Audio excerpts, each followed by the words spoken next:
Good evening, everyone. I'm Dr. Mark Brannon. I'm a member of the board of the Princeton Adult School, and I welcome you to tonight's lecture, the last in the series on modern marvels engineering the future. So it's now my distinct pleasure to introduce to you tonight's speaker, Ronnie Sircar. Professor Sircar is a professor of operations research and financial engineering, and ORF, I think, is the acronym and he's now the acting chair as well of the Department of Operations Research and Financial Engineering. And as you know, this has been especially pertinent for this course because we have been guests of this sign that's right in front of me here, the School of Engineering and Applied Science. Professor Sircar was awarded a Howard B. Wentz Junior Faculty Award, which he used to facilitate his research projects on engineering problems arising from finance and economics. Some of these problems include better understanding of the market volatility and its effect on complex portfolios, and management of risks arising from derivative securities. Maybe some of you might not have known what those were 3 years ago, but I think it's very appropriate from what's happened in the markets in the last 2 years. He joined the School of Engineering and Applied Sciences in the fall of 2000 as an assistant professor in the Department of Operations Research and Financial Engineering. Previously, he was an assistant professor of math at the University of Michigan. Professor Sircar received his PhD in scientific computing and computational mathematics from Stanford in 1997 and holds a master's degree with distinction in mathematical modeling and numerical analysis from Oxford University. He earned his bachelor's degree in mathematics from Oxford University in 1992. The topic is very simple today. It's called Quantitative Finance. I have no idea exactly what that means, but let's welcome Professor Sircar. We'll all learn.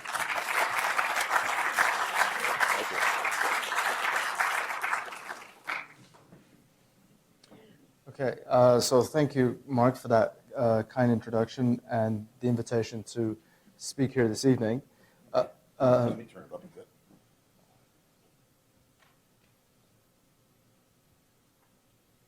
See how that is.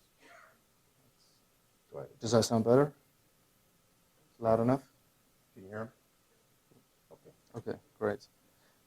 So as Mark had mentioned, I teach in the Operations Research and Financial Engineering department here. That's the newish glass building.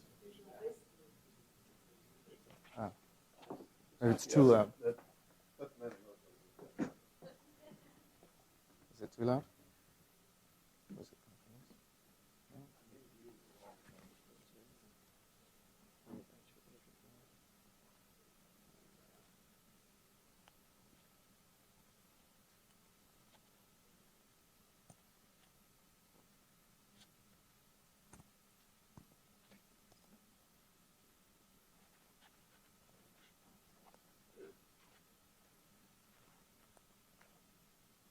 Is that better?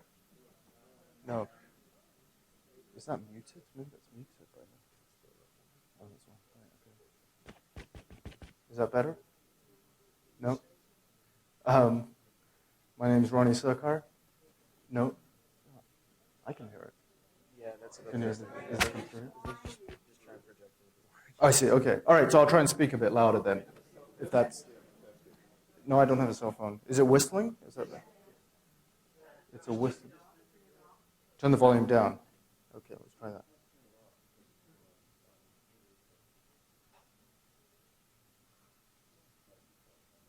Maybe that's better, and if I speak louder, is that reason? That's better? That's not it?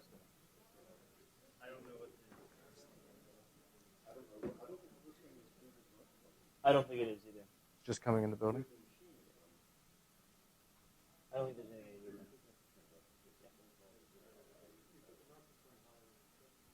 Higher? Should I put this higher? Or, okay.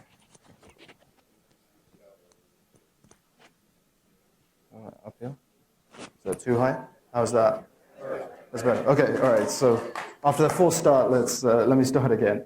So I teach in the ORFI department, Operations Research and Financial Engineering, which is in this new glass building that you may see on the way out across here, Sherrod Hall, that opened about 1.5 years ago. And my colleagues and I were primarily, or at least half of us, are involved in sort of quantitative analysis of finance. And let me say up front, when you see a title like financial engineering, let me just say it's not my fault, and I will try my best to explain what we do. And if you want proof that it wasn't my fault, I did not make obscene amounts of money over the previous 10 years. That's certainly true. I was teaching. So let me say a little bit about the subject of quantitative finance. It's a much better title than financial engineering. I've never liked the connotations of financial engineering, so I have always referred to it as quantitative finance, or financial mathematics is another name that we use. So what we do is mathematical models that can be used for finance and economics problems. And what kind of mathematics is that? That's the mathematics of uncertainty, which means probability theory. We write down models, some of which I will talk about, which try and address, either through probability or statistics, what we've seen in financial markets in the past, particularly, let's say, with respect to volatility, and how we can have a reasonable statistical description of that. But most important, we don't know how to make specific predictions.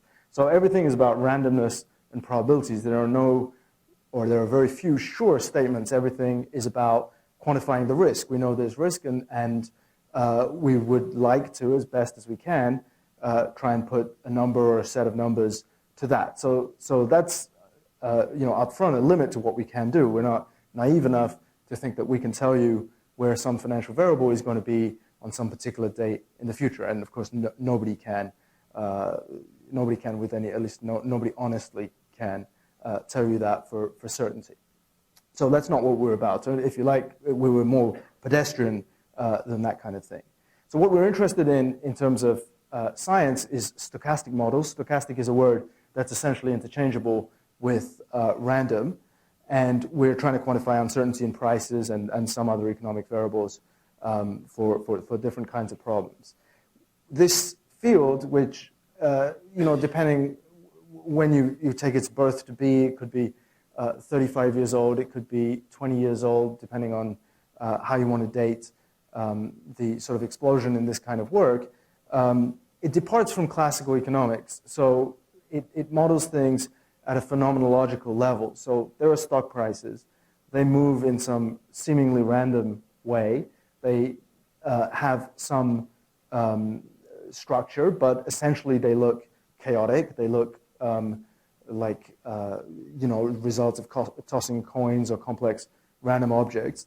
And we take that in these kind of models as a given. So we don't try and understand why the stock price is going up and down. These are not models of investor behavior. These are not models of how a company is performing. These are not models of a balance sheet, because those are too many complex variables. So if there is enough data, if markets are liquid enough, and that's a big if, then, for example, let's take the simplest object, the S&P 500, that has statistical characteristics.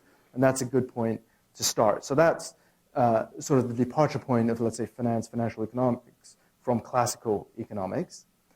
And some of the tools I've already mentioned are primarily the theory of probability that is more and more common in undergraduate curriculum, high school curriculum, than it has been in previous generations. Differential equations, functional analysis, these are just other branches of mathematics that contribute to this kind of area. And I've mentioned financial mathematics is also a common name for this area. So Mark had told me before to, limit the number of equations I display to one. And unfortunately, a lot of what I and my colleagues do is write equations and do mathematical models. So I will stick to the prescribed number of equations and say just a little bit about some of where this theory started, which is to do with options pricing and hedging. Talk a little bit about one or two types of models where you can get a lot of insight into what's going on without doing any of the specific calculations. And then, I think what would be more interesting than going into more technical details of some of these issues is to address the current and ongoing financial crisis. So a lot of this is related to credit derivatives, derivative securities that are based on defaults, whether it's defaults of companies or defaults of mortgage holders. And this is really the source of the troubles of the last 2.5, 3 years, this market in mortgage-backed securities, which brought down some major financial institutions and nearly brought down some others, and then had spillover effects into the larger economy. So I will say a little bit about that arena, which you could think of as having sprung from other markets that were more better understood and just sort of exploded out of control in a direction where people were dealing with things that you probably read about that they or very few people or nobody had really serious understanding of. So I will address obviously that issue. I will make some inflammatory remarks about which are obviously just my opinion as to what some of the things that contributed to this. Obviously, this is a complex story, and there's plenty of reasons for it occurring, a certain combination of things. So there's not a simple magic bullet, I don't think, that can describe exactly what went wrong. In fact, there were a lot of very dubious things going on in that period between roughly 2000 and 2007, which led to this specific crisis. And then looking forward to the future, I mean, you hear about, or the present, if you like, you hear a lot about reform, change, regulation, whether any of that is likely to be successful. Policy is not an area of my expertise, but I'd like to say a few words about that. Regret is not a word you hear on Wall Street, but I put it in that list. Or are we essentially, once this is gone, sort of back to business as usual? And so I'll sort of give a few thoughts about that. So let me start with, largely I will talk about derivative securities. So these are contracts. These are securities whose value is derived from the value of another security. So the simplest thing to think about, not quite the simplest thing is futures, but the second simplest thing are call options, options written on a stock. And so the underlying object is the stock. So let's say the stock is IBM, and you have a market in contracts in which you, the holder, have the right but not the obligation to buy one share of, let's say, this IBM stock on some expiration date, capital T, in the future for some fixed strike price, capital K. So if IBM is trading at, I don't know exactly what now, but let's say 80, you might enter into a contract to buy that at, let's say, 85 1 year from now. So the K would be 85 and the T would be 1 year. And so effectively what you're doing is you're betting that it's a bet. It's nothing, that if you like when people say derivatives are complex and the actual structure of them can be, but the idea of them is they're just a bet.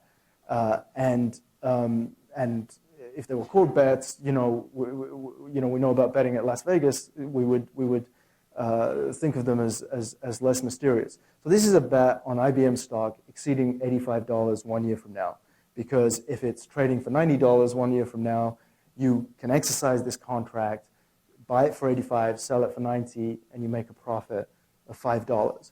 On the other hand, if you're wrong, if your bet is not correct, and IBM is only trading at $82 a year from now, you're not going to exercise this contract, which gives you the right to buy it at 85 when you can buy it for 82 in the market, and so you don't have to exercise it.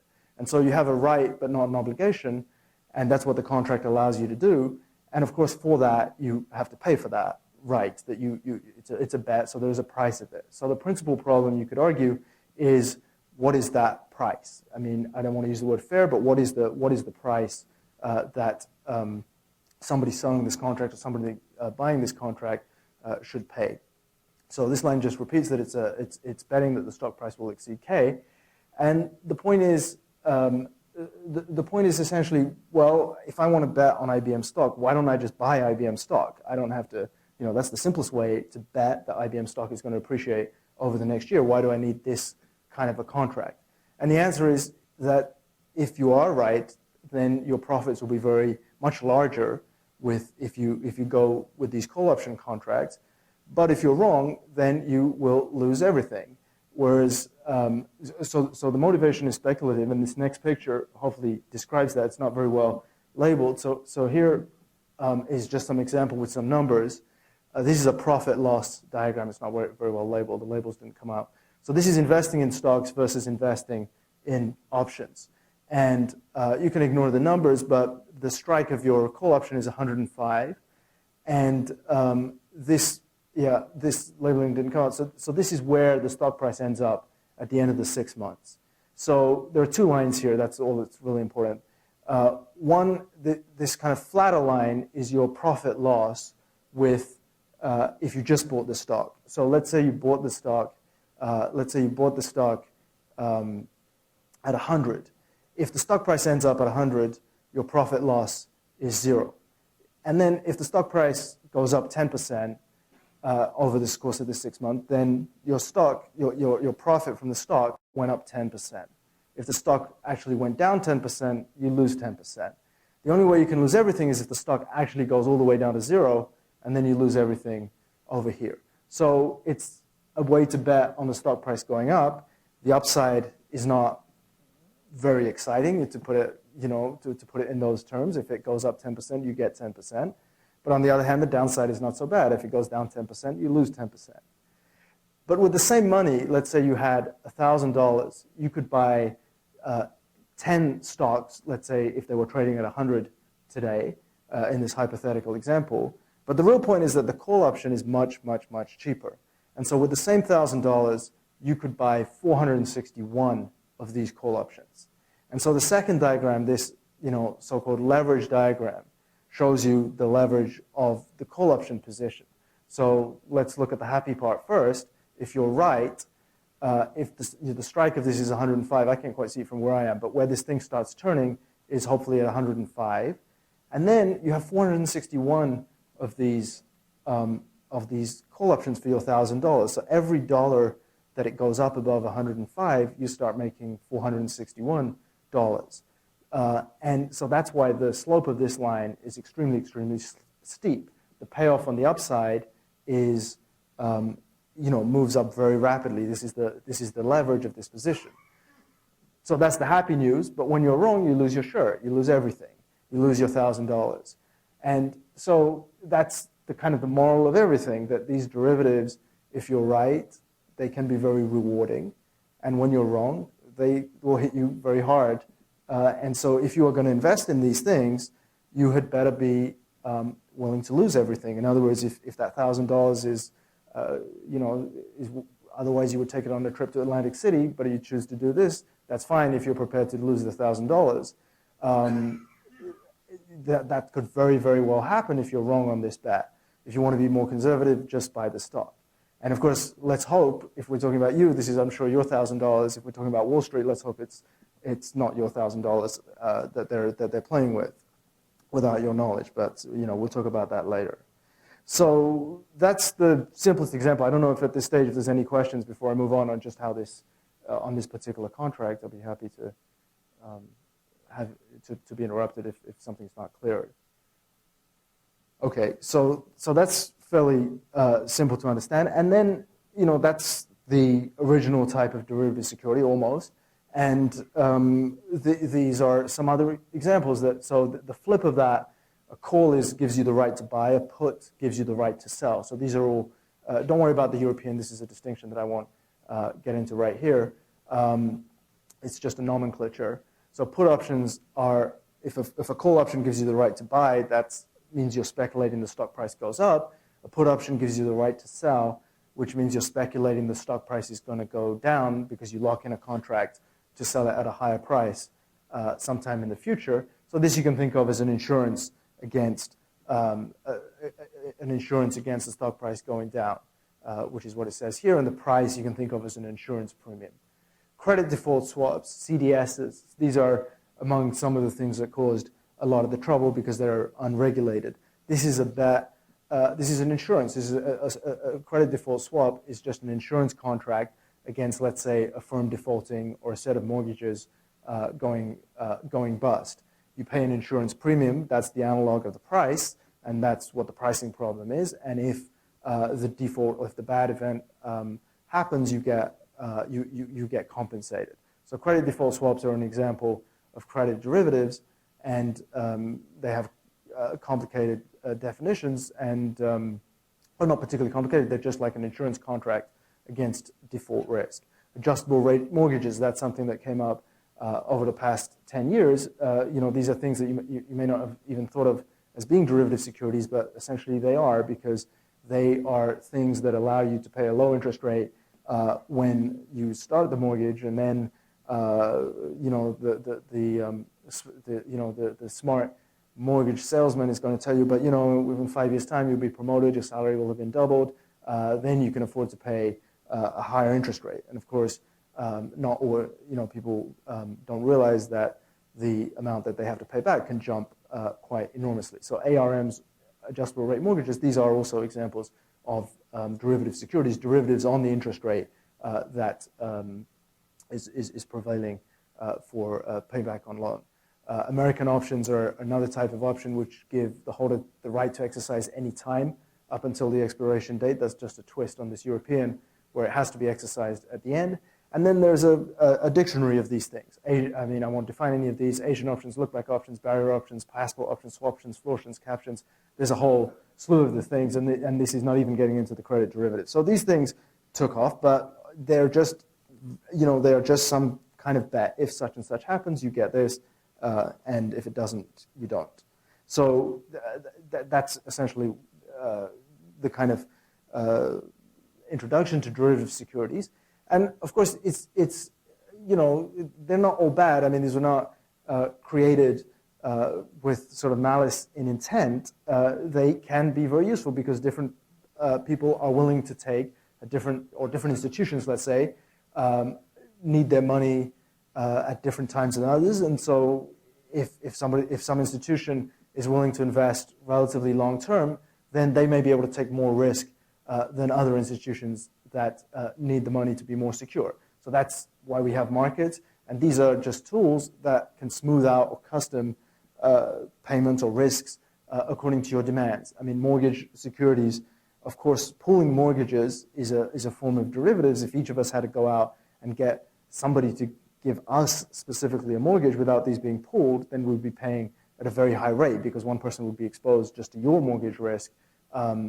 But a mortgage lender would much rather insure, for example, a pool of mortgages within Princeton, for example. So these are not, these insurance products or other types of derivative securities, when used in moderation, can, do perform a useful function. Even CDOs, credit collateralized debt obligations, which I'll talk about later, which were at the heart of these things. These are just reinsurance contracts and used, without wild speculation, are, if you describe it, they do perform, or they have the potential to form a useful function. So not everything I say will be, very, negative about derivatives. There are some good things, and of course they can be misused, just as any kind of gambling can, as tools of wild speculation if they're used, massively, excessively as they were in certain cases. So there have been, before this current crisis, a number of disasters which have been linked to some form of derivative securities. Barings Bank going bankrupt 15 years ago, Orange County got in trouble in the mid-90s, early 90s. The LTCM, which was a hedge fund, long-term capital management, which had to be bailed out in 1998, and of course the current crisis.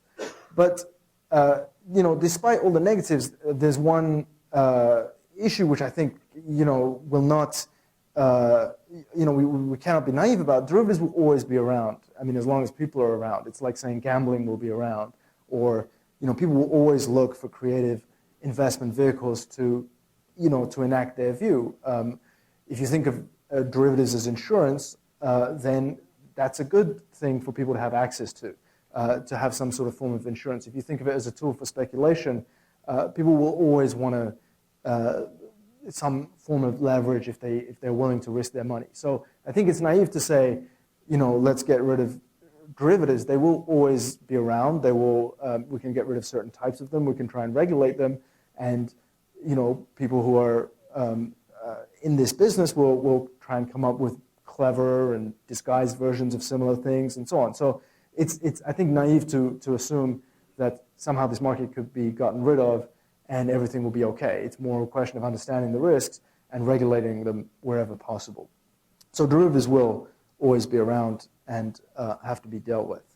So let me say a little bit then, just mainly in words, about the kind of models and sort of the explosion of the quantitative side of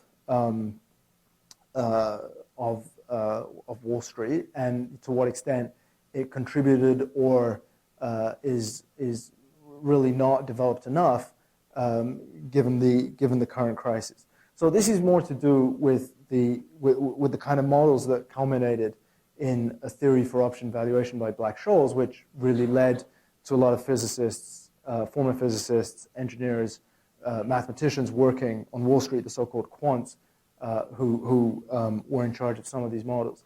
So you start with a model that quantifies randomness, for example, uncertainty about stock prices in the future, and a starting point is an object called Brownian motion, which is a mathematical thing. If you can think of it as a function that just behaves extremely crazily and has reasonably tractable mathematical properties, and if you plot it, if you look at a picture of it, it looks like it has the craziness of a tick-by-tick stock price. So this was created by a PhD student in 1900 whose name is Bachelier, and he was, ironically, given how this story ends up, his actual objective was to model the Paris Stock Exchange, the Paris stock market. But his work it didn't take off. It was ignored. He sort of disappeared into obscurity.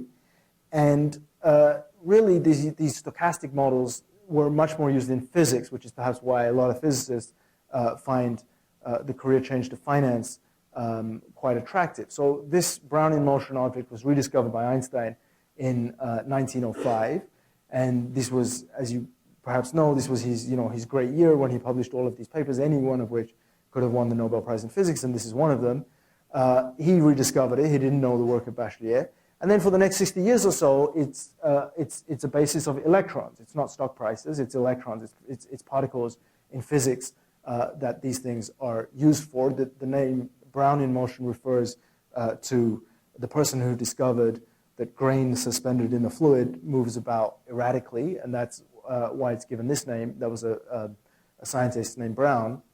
And then there were mathematical developments. These are purely abstract. These are people who were not interested particularly in physics, and certainly not in finance. Wiener, Levy, and Ito is a Japanese mathematician who had one of the kind of fundamental scientific breakthroughs, and they were working on this. This was kind of abstract mathematical development during this period.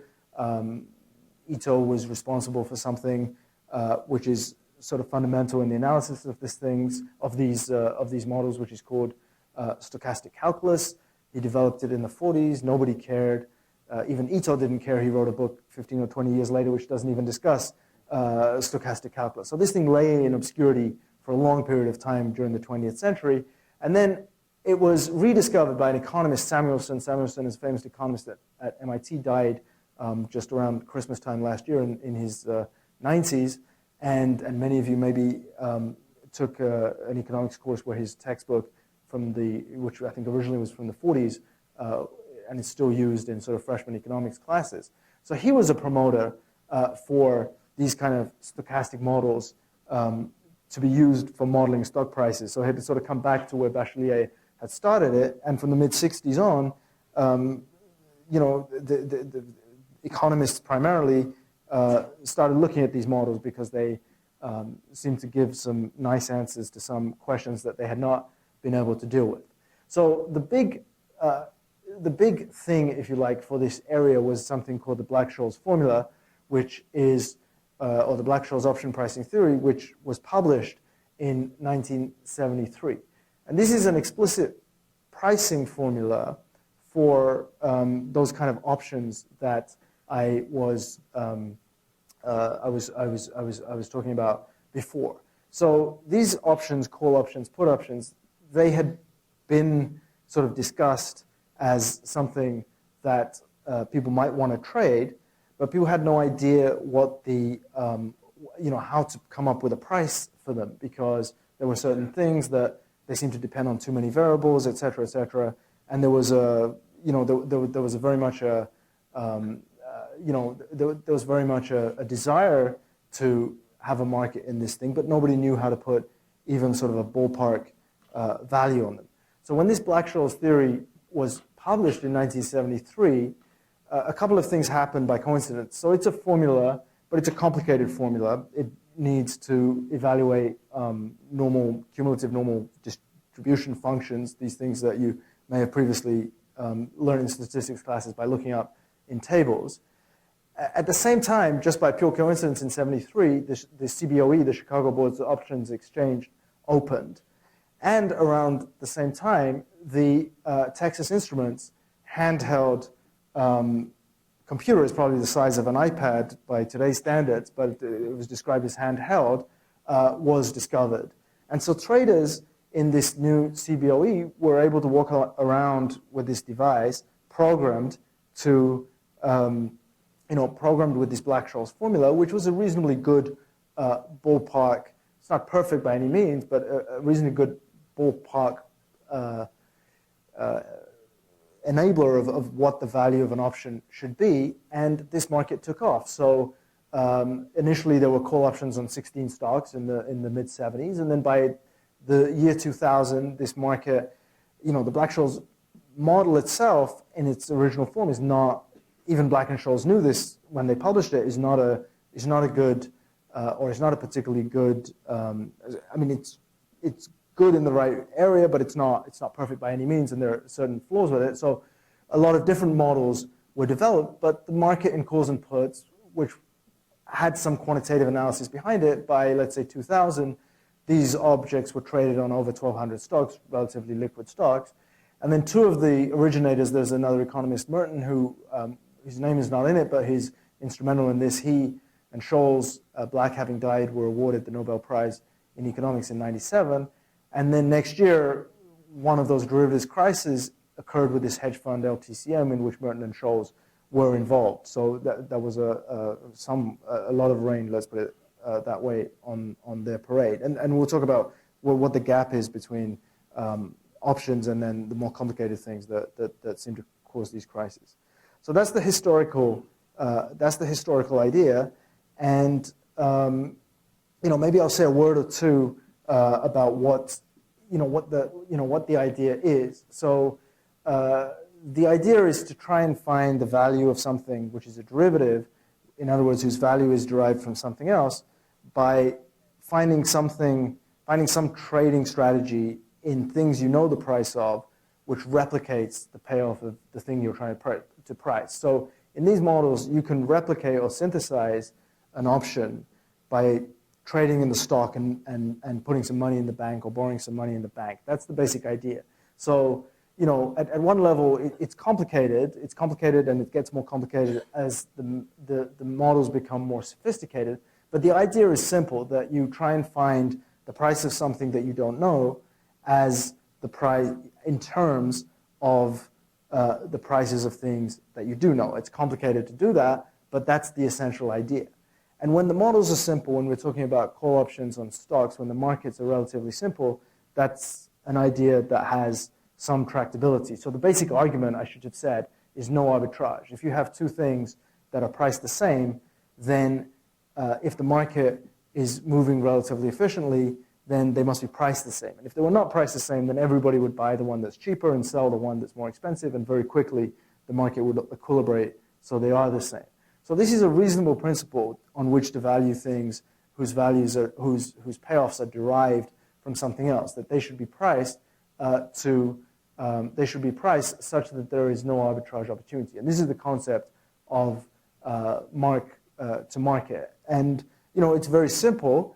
And when finance was taking off, classical economists didn't like this because there's no reason behind the price. It's when you explain the idea, it's very simple. Just some of the technicalities are involved. And so this quote, I didn't know until recently, but this quote I think is at least attributed to Larry Summers, who was an economist before he's now in the Council of Economic Advisors. He was a Treasury Secretary, but he's a classical economist. And some of those people derived it or derided it, perhaps correctly, as it's not classical economics in the sense it's not providing intuition for why these things are valued. It's just telling you what their values are. So his derisory term is catch-up economics. That the intellectual content of this is how do you find the price of 2 bottles of ketchup? You find the price of 1 bottle of ketchup and you multiply by 2. And of course that is sort of the idea as I've tried to describe it to you, because you're trying to find, it's just it's not as simple as multiplying by 2. And the truth is also in modern markets, it's not as simple as that, because there are things that are not traded like volatility, and it doesn't quite work like that anymore. So that's some sort of history. And then the mystique is also that if you can do such a thing, you can hedge, because you have two things that are priced the same. And if you want to hedge, which means to minimize or eliminate the risk of one, you could enact the opposite of the thing, which is its duplicate, and that would hedge the risk. So in other words, if you have some option position, then you could hedge the risk by selling the appropriate amount of stock and putting some money in the bank, and the two positions would cancel each other out, and that's a hedge. And in simple models and simple markets, you can do that perfectly. In more sophisticated ones, you can do it quite well. And where you really don't understand what's going on, then this really is a mystique. And one of my colleagues tells the story, I'm not sure if this is true, that hedging was pioneered by Napoleon's mother, that during the war between France and England, she bought British war bonds, and so she was hedged. Whichever way the result went, she was. But I have no idea if that's true or not, but I'll tell you that. So actually, because this is the time, I'm going to skip all the math and get to the kind of the current situation. So credit risk is, as I've already said, I think defaultable instruments. They pay one side of the contract if a default event such as a non-repayment of a loan or a mortgage occurs, and in return for that insurance, somebody pays a premium. So these are the two sides of any type of a defaultable instrument. And this is a market that was fueled by a flat stock market in the period after the dot-com bubble collapsed. So this number says that the market in credit-linked derivative products grew more than 7-fold in recent years. So from 631 billion in the first half of 2001 to almost 12 trillion in the first half of 2005. Of course, you know how this story ends, but that was the growth over that period. And there is a sort of a feedback effect that there was a demand for things to bet on. The stock market was relatively flat. Interest rates were low. They're still low. A lot of money was coming in from sovereign wealth funds from abroad, and they wanted things to bet on, which sounds terrible, but they were looking for things that would pay a higher yield, and there were a lot of people in the business of trying to convince them that certain things were not risky, but they still paid you a lot of money, and a lot of people were willing to believe that. So this is the arena of credit risk, and then the products, which you will have heard a lot about. So the notorious thing is the CDOs, the collateralized debt obligations. So these depend on the number of defaults over a fixed period of time of a huge number. It could be, for example, up to 300 firms, or if we're talking about mortgages, this is in the tens of thousands of individual mortgages. So this is a bet on a pool of risky events. And then these things are tranched. So I mean, tranching is just it's just a picture which means that I have a pool of the loans and I tranche it. Tranching just means slicing up into various things. And the question is, when the defaults start coming, which ones, you sell various pieces off to various people, which ones are hit first? And so, let's say the top tranche, this is very risky, and the senior tranche, which gets hit last with the losses, this is, quote unquote, this is safe. And that's the idea. It's nothing, it's just a pool of mortgages, and different people own different parts of the pool, and there's an ordering as to who takes the hits first. So this is all that a CDO is, and it's not, the market has exploded, but in reinsurance markets, these kind of tranches and things have been around for a century or more. So it's not a brand new idea that just came up in the last 20 years. But on the other hand, it has been used as a facade to cover over a lot of things. So CDOs are these things. CDO squareds are CDOs written on other CDOs, and these are, if you like, these are even more complicated. You take a bunch of these CDOs and you take, let's say, the middle tranche, you put those together in a pool, and then you create another CDO out of that. That's a CDO squared. And what I'm talking about here primarily is corporate debt of companies, which I want to make a distinction with when we get to mortgage. In the corporate market, they were smart, and they realized these CDOs squareds are much too complicated. And so there was a brief activity in them, but they were dropped in 2005. There were quants and so on who told them that these are too complicated, you can't trade these things. And that's one of the things that was missing in the mortgage market, was quants telling them that.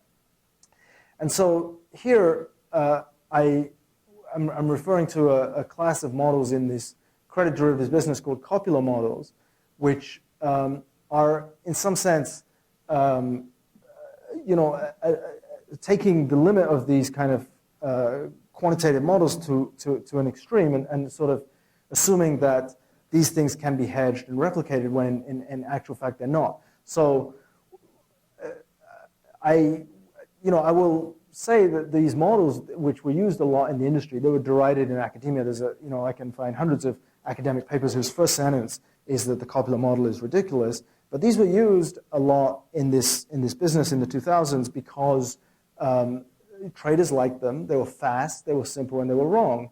But they were fast and simple, and they gave you a number, and they made you feel good about the trades that you were doing. So there was a cultural problem, and that perhaps still persists in Wall Street, that sometimes the quantitative side is used to obscure, is sort of like a fig leaf for taking insanely risky trades, and some of these models that they used have been guilty of that. So in terms of the history, I always want to quote this Wall Street Journal article from 2005, because people often say, nobody saw this coming. What went on in the last 2 years? How could this happen? Didn't anybody say this was going to happen, etc.? Well, they did. It was a front-page article in the Wall Street Journal, and this is September the 12th, 2005. The title of the article is "How a Formula Ignited a Market That Burned Investors," and I would just like to read a little bit about it, because if you think this was written in 2005, it's quite prescient.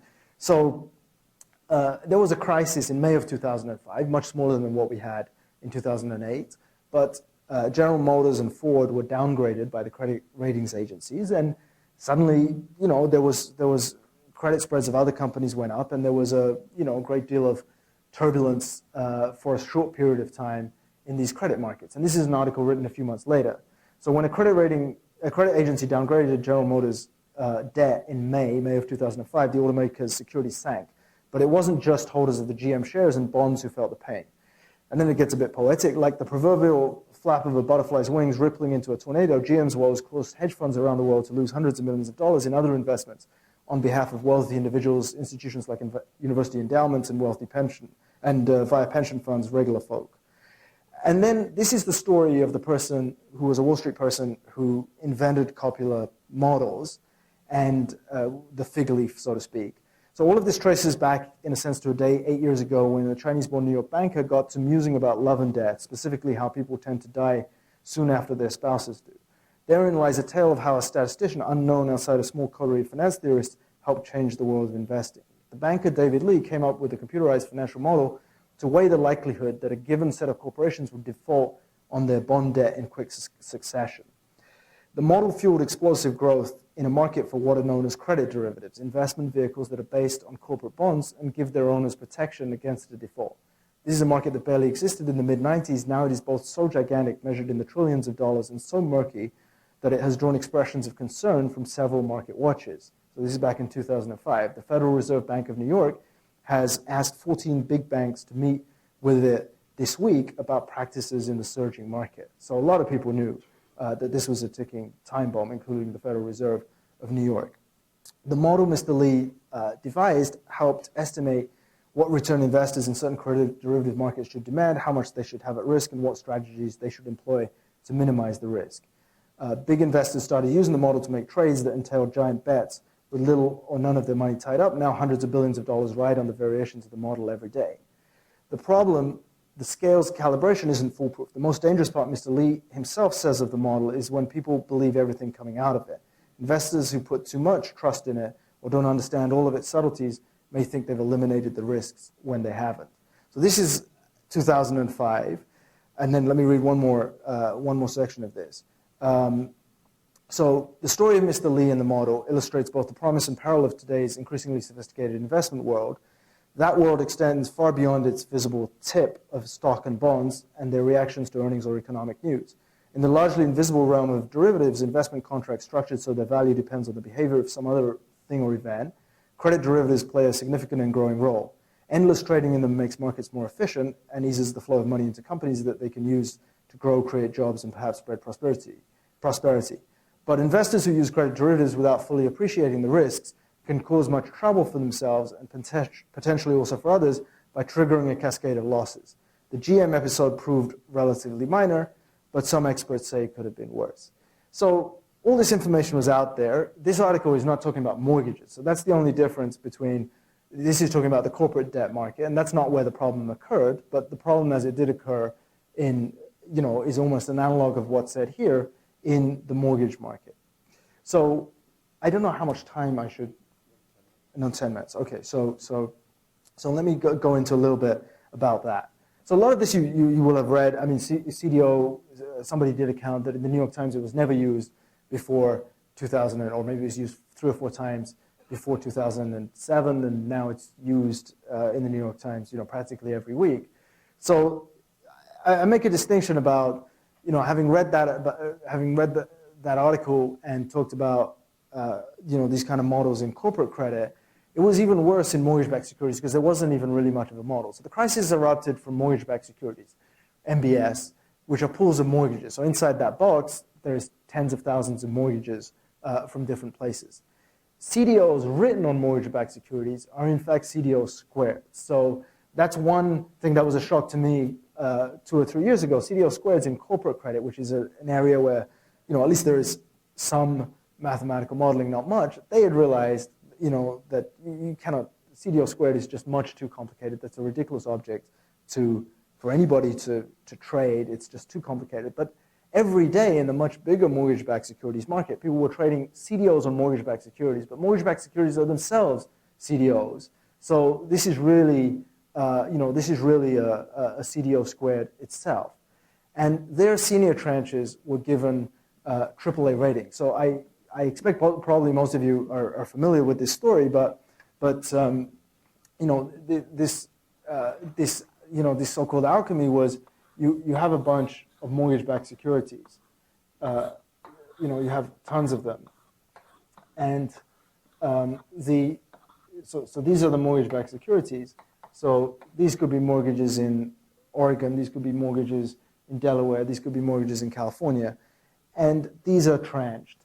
And then the senior tranche well, these are safe because they're the last ones. Only if all of these mortgages have defaulted will these people have to be liable for any of the mortgage defaults. So these things are rated AAA. So the safe one at the bottom, which is protected by all of these are rated AAA, and these are popular. These trade very well. And then people noticed who are trading this kind of thing that, well, the next ones up, they're rated BBB. They're not so popular.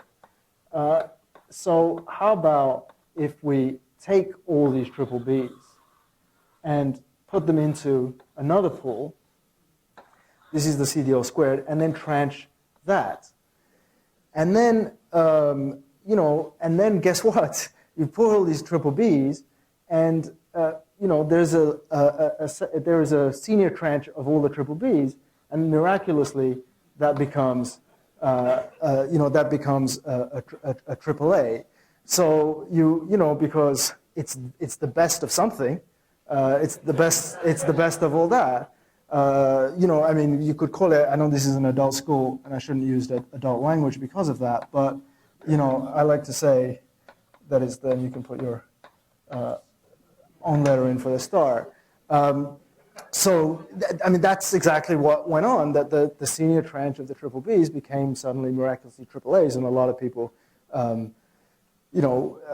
were duped by that. So what I'm trying to say here is that. The AAA has has a lot to answer for. So the first thing is, of course, it disguises the fact that it's made up of BBBs. The second thing it does, it makes you think that it's a bond. It's a U.S. government bond. It's not a bond. It's a highly complicated derivative security, which depends on mortgages all over the country. It's a 400-page contract. So it's not a U.S. government bond. So the AAA disguised a lot of that, and whether people were duped or were willingly duped to get over their own regulations, it sold very well. The ratings agencies, of course, we're talking now about the housing market. Their worst case scenario was that house prices would go up by 0.0%. That was the worst case scenario that could possibly happen. So, giving this a AAA, you could produce some numbers which justified that. And then there was this issue of independence that I said, that these are mortgages in Oregon, these are mortgages in Delaware, and these are mortgages in Texas. There's no way they're all going to default. That's just, that's not going to happen. It's never happened. There have been housing crises in the U.S. in various places, but the average house prices in the U.S. have never gone down over the last 60 years. And that's, of course, true. These are independent, unless the whole economy goes down, because they're all linked by the U.S. economy. So the argument of independence, may sound good, but of course there is one scenario in which everything goes wrong, and that's when everything goes wrong, which is of course what happened, and so they all started defaulting, and then even these so-called AAA seniors, these AAA seniors went down. And then, in defense of not in defense, but I mean, I was not aware personally, having worked in this kind of quantitative finance for over 10 years, that this mortgage-backed securities thing was so big. Simply because you would go to conferences, read academic papers. Nobody was talking about mortgage-backed securities. People were talking about CDOs on corporate debt, which is something that people had studied. But the mortgage-backed security book in most banks was 10 times the size of the corporate debt book, but there was hardly anybody doing analytics on them. In other words, there were no PhDs working there. There was no, as there were in sort of equity derivatives desks or interest rate derivatives desks. And the reason is, again, this AAA. If they're AAA, you don't need any math. They're AAA. Anybody can understand this kind of thing. So that's one of the reasons that's one reason that a lot of this was sort of a shock to many of us, because, and it's not that we could have done anything about it except to say that these products were crazy and that you can't write any model for this kind of thing. So let me try and wrap up in a couple of slides. So just to say a little bit about, this is a complex story, and it's not easy to, it's not easy to say, what was a mistake, what was a willing mistake, what was negligence, what was this, what was that, and this is, of course, something, there are hearings going on right now, which are very interesting that people are talking about. So some things, of course, do seem, to contribute to a culture where these kind of risks are taken, excessive risks, and that is the bonus, the huge bonuses. I mean, most people live in fear of losing their job unless you happen to have made $10 million that previous year, and then job security is not so important to you, and nor is even the health of your firm. You're not particularly vested in the institution that you work for if you make that kind of money. So bonuses is an easy thing to go after, but it's, it does seem to contribute quite simply. I'm talking about traders here taking insane amount of risks. Quants, people who are doing the models, they were hired, and their hiring and firing was decided by traders. And traders wanted to trade. Traders didn't want to be told that trades were too risky. They didn't want to be told the party was over. So anybody who sort of came with that message, they didn't do very well at bonus time if they still had their job. That's wrong. That's, it's like the person managing the risk, reporting to the person who wants to take the risk because he gets compensated on that. And so, quants, either they did not speak up or they were not heard. I mean, if you were the guy in a certain bank 5 years ago saying the party's over, they would say, well, goodbye. We're having a very good time. So there was not much they did, and there was not much that they could have done. Management, they may not have known the details. Sure, they did not read these 400-page contracts. But you can take a cynical view and say that they were buffered by the knowledge that they were too big to fail. And actually here the mortgage arena, actually provides them some cushioning. If these were things written on a bunch of U.S. stocks, and those stocks started going down, if these were call options on stocks and they started losing, expiring because the stock went down, the U.S. government is not going to step in and make the stock prices of those companies go up. But when you're talking about mortgages, you're talking about, in your head, you're talking about homeless people. And, I believe that there were some people, whether it's in the back of their mind or the forefront of their mind, they knew that if there was a mortgage crisis, the government would step in, because we're talking about homeless people. You can have stocks go down, but you can't have homeless people. But the irony is, where even they were too clever for themselves, is that there wasn't a huge homeless problem, because these mortgages were so subprime that it was actually better. The people were better off defaulting. Nobody went homeless. You just put the key in the mailbox, and then you either buy the same place for a fraction of the price or you rent somewhere. These were not people who were thrown out onto the streets, and so the mortgages defaulted. But there was nobody for the government. For the government, what they had to take care of, or what they did take care of, are the banks, not the people who had the mortgages. So there wasn't this huge problem, which you would normally expect. And the reason is because the mortgages were subprime. These were people who were like, well, I never really expected to live in a place like this. Now I can't live in a place like this anymore. That's fine. I'll go back to where I was. These were not, these were people living beyond their means. And so, in some sense, the cushion that I believe a lot of the institutions had in the back of their mind really wasn't a cushion. And they got into bigger trouble than they thought even they could.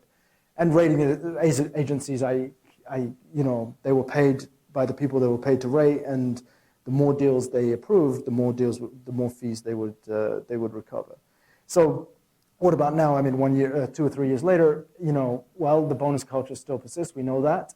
Once one firm does it, the argument is everyone has to do it. Otherwise, the better traders will go over there.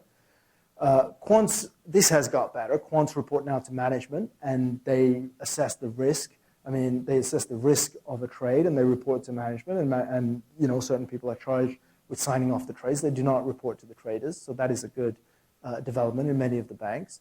And in fact, if you look at some of the banks who weathered the storm, they already had that system before, compared to some of the ones who did worse. We all know the too big to fail firms got bigger, so that's not a particularly good development, because of the mergers and so on. So that's not a particularly inspiring development. And then regulations are being discussed. There are bills in Congress putting CDS contracts on exchanges, so they can't be so people have a sense of who owes who what, creating an exchange for that. That seems likely to happen.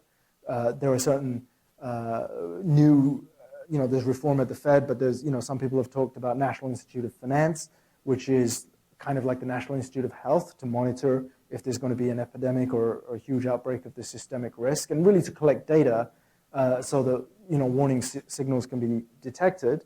So National Institute of Finance is something, it's part of this bill. I don't know if it's going to happen, but that's the kind of thing that's up there. And then, structured products have dried up, but they will return in some disguise because people will, as we'll discuss that already. And the only thing that I can hope is that of course, I'm biased in favor of people with quantitative training who are doing this kind of work, that they will be the people who oversee the design and of these kind of derivative securities. In other words, they should not be designed on the back of an envelope, where you can say, let's put this in and let's put that in, and if this happens, that happens. There you go. They should be designed by people who can see, A, if these are too complex to put a number to, and B, are these something that for the person being who's going to buy it, they can understand what the risk of it is. So hopefully, one thing I hope will come out of this crisis in terms of the subject I'm in is that this will see this become a more mature industry. I mean, for example, the analogy what people make is to plane crashes and bridges falling and so on, which calls for demand for more understanding from a scientific perspective of these problems, and I hope that's going to happen here. So let me stop there.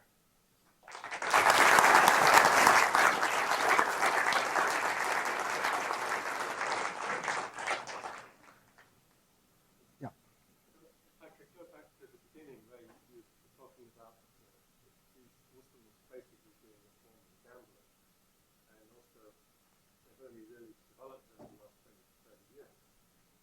You can say they will still be around, but we could have a perfectly functioning economy 30 years ago, just like we didn't have gambling in Atlantic City 30 years ago. Right.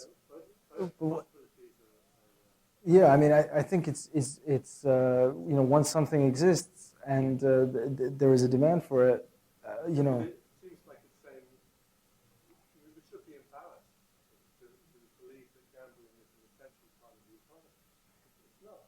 Yeah, no, Furthermore, it doesn't create any wealth. In Atlantic City, it just takes money from some unfortunate people and gives it to others. yeah. It doesn't create any wealth.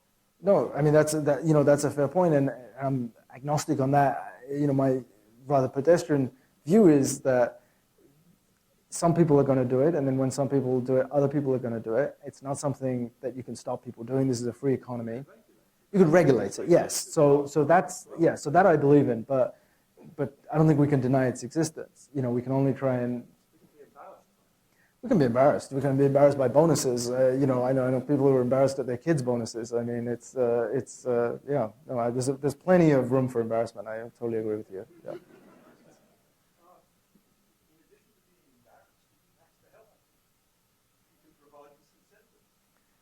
Well, tax is a word that is. It's probably used more in Princeton than in Washington. Again, these are reasonable. These are reasonable suggestions. To put a tax on these trades and disincentivize from that point of view. The only thing is that the people who want to do this, and again, I don't want to make them sound duplicitous, but that's the business they're in. That's that they have clients' money and they're charged with getting returns on that money, but they will find loopholes. There will be a new product. This, going back to the blaming and stuff, the repeal of the Glass-Steagall Act in 1999, which took a lot of these things, declassified. They're not classified as insurance products, so they're not subject to the same regulatory capital requirements. People are always creating loopholes. But no, I agree. There should be, knowledge learned from this crisis that, part of the thing is that the sharper, younger, creative people are going on one side, and not to speak ill of the people who work on the regulatory side. They're not the people, they're playing catch up. It's the regulatory side is always playing catch up, and that's been a problem. The back.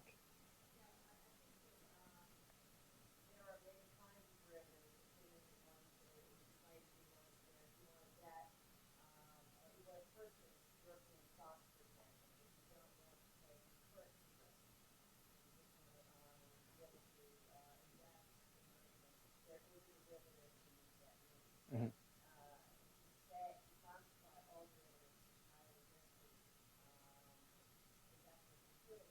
No, yeah, no, yeah. So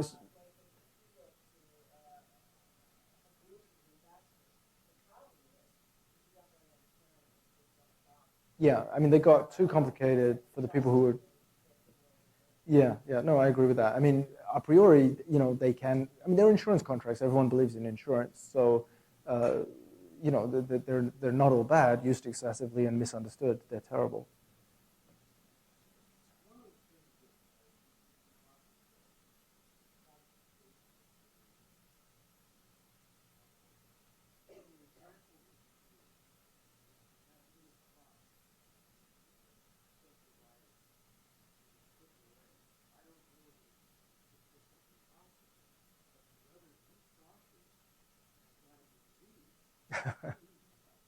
Yeah.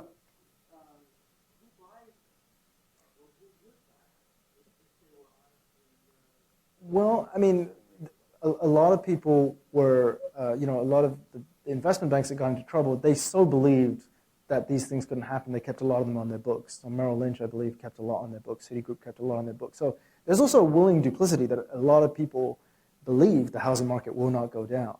But the thing is, if you take this risk, the Z's or this one, it pays you a high yield. So if you're willing to, insure this, then you will be getting, interest rates are basically zero. You will be getting, 1,600. I mean, you'll be getting 16% interest or something on this thing.